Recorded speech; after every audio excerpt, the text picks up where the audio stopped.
আসসালামু আলাইকুম। আজকে আমরা নবম দশম শ্রেণীর অনুশীলনী 2.1-এর 2 নং অঙ্কের সমাধান করব। তো প্রথমে দেখো 2 নং সবগুলো অঙ্কই আসলে তালিকা পদ্ধতিতে দেওয়া আছে, আমাদেরকে এগুলোকে সেট গঠন পদ্ধতিতে লিখতে হবে।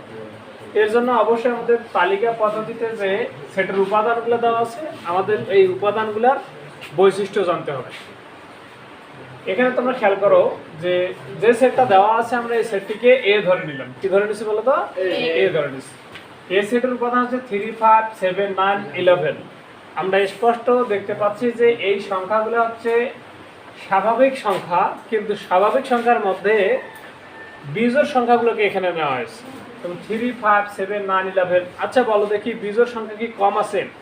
স্বাভাবিক সংখ্যা শুরু হয় কোথা থেকে? 1 থেকে। তোমরা খেয়াল করো যদি যে স্বাভাবিক সংখ্যা সেটটা হচ্ছে 1, 2, 3, 4, 5, 6, 7, 8, 9, 10, 11, 12, 13 এইভাবে চলতেই থাকবে। তো এই স্বাভাবিক সংখ্যাগুলোর মধ্যে যে বিজোড় সংখ্যাগুলো আছে সেগুলো দিয়ে একটা সেট গঠন করছে, তবে সব বিজোড় সংখ্যা নেই। কথাটা বুঝিও, কিন্তু এই স্বাভাবিক সংখ্যার মধ্যে থেকে এই সংখ্যাগুলোকে নেওয়া হয়েছে। কোন সংখ্যাগুলো নেওয়া হয়েছে? বিজোড়। তবে বিজোড়ের মধ্যে সবগুলো নেয়নি। যেমন প্রথমে 1 আছে, 1 থেকে নেয়নি, 3 থেকে শুরু করছে। যেমন 3 নিয়েছে, 5 নিয়েছে, 7 নিয়েছে, 9, 11, তারপর হচ্ছে এই 11 পর্যন্ত এই কয়েকটা সংখ্যা নিয়েছে। আমরা কি কথা বুঝতেছি? অর্থাৎ এখানে স্বাভাবিক সংখ্যার মধ্য থেকে 3 থেকে 11 পর্যন্ত বিজোড় সংখ্যাগুলো নিয়ে এই সেটটি গঠিত হয়েছে। তাহলে আমরা এই সেটটিকে কি লিখতে পারবো?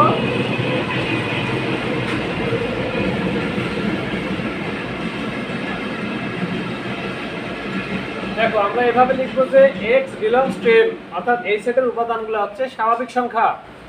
তবে স্বাভাবিক সংখ্যা হচ্ছে স্বাভাবিক সংখ্যার মধ্যে বিজোড় সংখ্যাগুলো, তাই নেওয়া হয়েছে x বিজোড় সংখ্যা। তবে আরেকটা ব্যাপার আছে যে স্বাভাবিক সংখ্যা কিন্তু অনেকগুলো বিজোড় সংখ্যা আছে। সব বিজোড় সংখ্যা কি এখানে নেওয়া হয়েছে? তাহলে কোনগুলো নেওয়া হয়েছে? 3 থেকে 11 পর্যন্ত। আচ্ছা বলো 3-এর আগে বিজোড় সংখ্যা কে আছে বলো তো? 1 আছে। তার মানে আমরা এই জন্য লিখছি যে এখানে যে বিজোড় সংখ্যাগুলো আছে সেগুলা 1 থেকে বড়। আর 11-এর পরে দেখো 11-এর পরে বিজোড় সংখ্যা কে আছে বলো তো? 13 আছে। তাহলে বিজোড় সংখ্যা 13 থেকে কি নিছে? ছোট নিছে। আমরা কি শর্তটা বুঝতেছি যে এখানে এই সেটের উপাদানগুলো হচ্ছে বিজোড় সংখ্যা, তবে বিজোড় সংখ্যার মধ্যে কোনগুলোকে নেওয়া হয়েছে? 1-এর থেকে বড় আর 13 থেকে ছোট। তাই আমরা শর্তটাকে লিখছি x is greater than of 1, 1-এর থেকে বড় and less than of 13, 13 থেকে ছোট। আপনারা কি আমার কথা বুঝছেন? তাহলে আমরা পরেরটাতে যাচ্ছি। খ নম্বরে এখানে বলছে একটা সেট দিয়েছে, আমরা সেটাকে বি সেট ধরে নিয়েছি। তোমরা ইচ্ছা করলে বি কেন সি ডি ই যে কোনো সেট ধরে নিতে পারবে। তো এখানে খেয়াল করতে হবে যে বি সেটের উপাদান সংখ্যা হচ্ছে 1, 2, 3, 4, 6, 9, 12, 18, 36। এখানে আমাদের 1, 3 হচ্ছে যে বিজোড় সংখ্যা, 2, 4, 6, 12, 18, 36 এরা হচ্ছে জোড় সংখ্যা। সুতরাং এইগুলাকে বিজোড় সংখ্যা বা জোড় সংখ্যা বলার কোনো সুযোগ নেই। মানে এখানে উভয় ধরনের সংখ্যা আছে। তাহলে অন্ততপক্ষে এই সবগুলো তো আমাদের স্বাভাবিক সংখ্যার মধ্যে পড়ছে, তাই না? তো স্বাভাবিক সংখ্যার মধ্যে পড়ছে, কিন্তু কথা হচ্ছে যে এরা আসলে একটা নির্দিষ্ট সংখ্যার গুণনীয়ক। যেমন এই সংখ্যাগুলো দেখে মানে সবশেষে কি আছে? 36 আছে।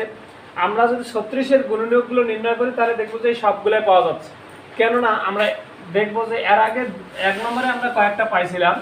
যেমন আমরা জানি 36-কে 36, তারপরে আমরা জানি 18 2-এ 36, তারপর আমরা জানি 3 12 36, তারপর 4 9 36, তারপর কি জানি আমরা 6 6 36। তাহলে তোমরা খেয়াল করো তো এই যে এই পাশে যাদেরকে গুণ করে 36 পাওয়া যাচ্ছে তারা হচ্ছে 36-এর গুণনীয়ক। 1 2 3 4 6 দুইটা আছে, আমরা একটা নেব। 9 12 18 36। তাহলে আমরা কি স্পষ্ট এই সব উপাদান আছে এরা সবগুলাই 36-এর কি বলতো? গুণনীয়ক। আর কিন্তু 36-এর গুণনীয়ক পাওয়া যায় না। তাই আমরা এই সেটটাতে আমরা কোনো শর্ত দেইনি, শুধু লিখছি x বিলংস টু n, অর্থাৎ এর উপাদানগুলো হচ্ছে স্বাভাবিক সংখ্যার মধ্যে। স্বাভাবিক সংখ্যার মধ্যে কোনগুলা 36-এর গুণনীয়ক। এখানে শর্ত প্রযোজ্য হয়নি। কেন হয়নি? কারণ আর 36-এর গুণনীয়কই নাই। আমার কথা বুঝছো? যদি শর্ত প্রয়োজন হইতো, যদি 36-এর এতগুলা গুণনীয়ক থেকে মাত্র অল্প কয়েকটা গুণনীয়ক নিত, তাহলে আমরা দেখাইতাম যে কোন কয়েকটা মানে তখন আমরা এটার শর্ত দেখাইতাম। বর্তমানে এটার শর্ত দেখার দরকার নেই। তারপর আমরা একটু খেয়াল করি, পরবর্তীতে যেটা দিয়েছে যে আর অপর একটা সেট, সেটাকে আমরা সি সমান ধরে নিয়েছি, যেখানে 4, 8, 12, 16, 20, 24, 28, 32, 36, 40 এই উপাদানগুলো দেখে আমরা কি বুঝতেছি? এগুলো সবগুলো কিন্তু স্বাভাবিক সংখ্যা। তবে স্বাভাবিক সংখ্যার মধ্যে কোন ধরনের সংখ্যা? জোড়, বিজোড় নাকি? এখানে খেয়াল করো যে অলরেডি সবগুলা যদিও কি দেওয়া আছে, জোড় সংখ্যায় দেওয়া আছে, কিন্তু একটা ব্যাপার আমাদের ভাবতে হবে, 4-এর পরে 8 নিল কেন?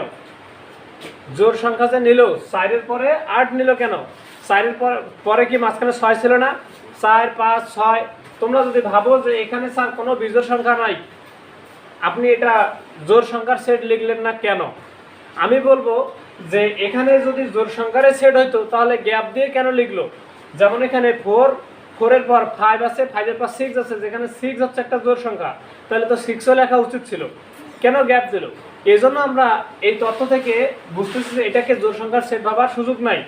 যদি ওরা জোড় সংখ্যার সেটাই লিখতো, তাহলে জোড় সংখ্যার ক্রমটা কি রাখতো? ঠিক রাখতো। তাই এটাকে আমরা কি দেখব? শেষে কত আছে? 40। শেষের সংখ্যাটা থেকে আমরা বুঝতে পারবো যে যেহেতু প্রথমে 4, শেষে 40, 4-10-কে কত হয়? 40। তারপর দেখো 36-কেও 4 দ্বারা ভাগ দেওয়া যাচ্ছে, 4 লং 36, তারপর 4 32, তারপর হচ্ছে 4 সাথে 28, 4 6 24, 4-এর পাশে 20, 4 চোখ 16, 3 4 12, 4 দুগুণা 8, 4 একে 4। তার মানে আমরা প্রথম সংখ্যা এবং শেষ সংখ্যা দেখে সিদ্ধান্তে আসতে পারবো যে এটি হচ্ছে যে একটি 4-এর গুণিতক। আর যার গুণিতক হয় তার নামতা পড়লেই আমরা ওর অপশনগুলো পেয়ে যাই। যেমন আমরা জানি 4 একে 4, 4 দুগুণা 8, 3 4 12, 4 4 16, 4-এর পাশে 20। আমরা কি কথা বুঝতেছি? অর্থাৎ আমি আরেকবার বলতেছি যে সি সেটটিকে কেউ জোড় সংখ্যার সেট কল্পনা করতে পারে, কারণ এখানে কোনো বিজোড় সংখ্যা নেই। কিন্তু জোড় সংখ্যার সেট হওয়ার কোনো সুযোগ নাই। কেন? আমরা 4-এর পর 8 দেখতেছি, 8-এর পর 12 দেখতেছি। এত বেশি গ্যাপ দিয়ে কেন জোড় সংখ্যাগুলোকে নেবে? জোড় সংখ্যা নিতে হলে তারা ক্রম অনুযায়ী নিতে পারতো। আর তাই আমরা প্রথম সংখ্যার শেষ সংখ্যা থেকে একটা সিদ্ধান্ত নিলাম যে এটা 4-এর গুণিতক। তাহলে আমরা শর্তটা লিখব। আর এখানে কি সব কোনো মাইনাস চিহ্ন আছে? কোনো ভগ্নাংশ আছে? তার মানে এই সংখ্যাগুলো হচ্ছে কি সংখ্যা বলো তো? স্বাভাবিক সংখ্যা। তাই আমরা লিখছি x বিলংস টু n, এই সেটের উপাদানগুলো হচ্ছে স্বাভাবিক সংখ্যা। তবে কোনগুলা? 4-এর গুণিতক। শুধুমাত্র কি লিখছি বলো তো? 4-এর গুণিতক। এখানে শর্ত প্রযোজ্য। কেন প্রযোজ্য? 4-এর গুণিতকটার কি লিমিটেশন শেষ আছে কখনো?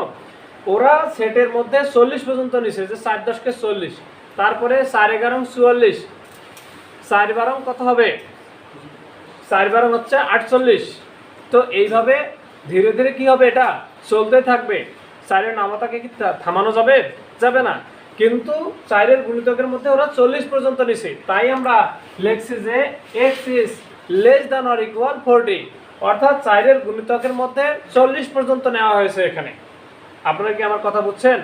এখানে যে 4-এর গুণিতকগুলো দেওয়া আছে, শুধু কি এই কয়টি 4-এর গুণিতক না? আমরা আরো বের করতেই থাকবো, পরপর বের হইতেই থাকবে। আর যেহেতু এখানে 40 পর্যন্ত নিছে, তাই আমরা এই যে এই সেটের শেষে একটা শর্ত দিয়ে দিয়েছি যে x is less than or 40, অর্থাৎ এই সংখ্যাগুলো 4-এর গুণিতক এবং যা 40-এর মধ্যেই সীমাবদ্ধ। আপনারা কি কথা বুঝছেন? ওকে, আমরা এখন দেখি পরবর্তীতে অপর একটি সেট দেওয়া আছে, প্লাস মাইনাস আকারে দেওয়া আছে। দেখো ওই সেটটাকে আমরা ডি ধরে নিয়েছি, এটাকে ভালো করে বুঝতে হবে। Plus minus 4, plus minus 5, plus minus 6। আচ্ছা বলো, ধনাত্মক সংখ্যা আছে আবার ঋণাত্মক সংখ্যা আছে, তাহলে এই সেটগুলোকে কি আমরা স্বাভাবিক সংখ্যা বলতে পারি? আমার স্বাভাবিক সংখ্যা শুরু কোথা থেকে বলো তো? 1 থেকে না?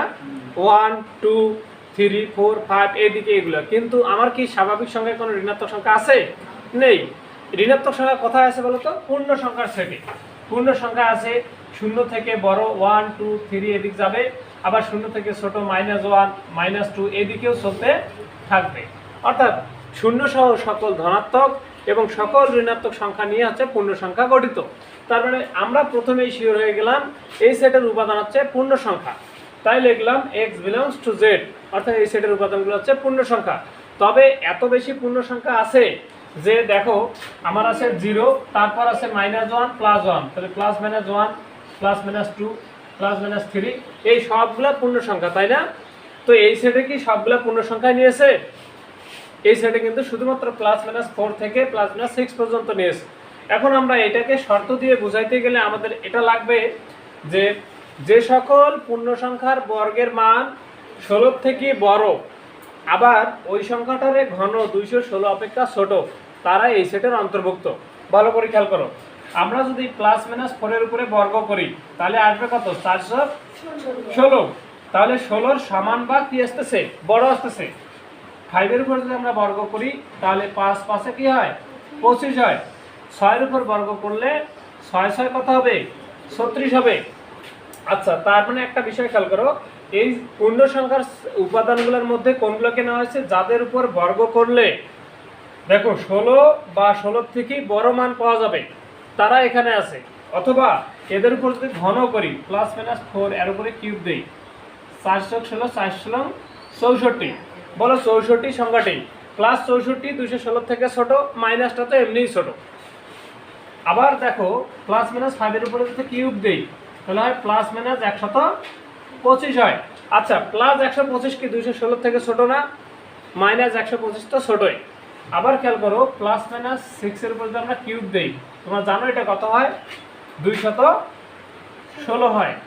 এই যে 6 এর উপর কিউব দিলে +-216, +216 তো 216 সমান, -216 শুধু 216 থেকে কি হবে? ছোট হবে। অর্থাৎ একটু ভালো করে খেয়াল করো, এখানে যে উপাদানগুলো আছে এই উপাদানগুলো হচ্ছে যে সকল সংখ্যার উপর বর্গ করলে, যে সকল পূর্ণ সংখ্যার উপর বর্গ করলে 16 বা 16-র বড় মান পাওয়া যায়, তারা ওখানে গ্রহণযোগ্য। অথবা যাদের উপর ঘন করলে 216 থেকে কম বা 216 পাওয়া যায়, তারা ওই সেটের অন্তর্ভুক্ত হবে। আমরা এটাকে ভালো করে প্র্যাকটিস করব। ভালো থাকবেন, সুস্থ থাকবেন, দেখা হবে আগামী পর্বে।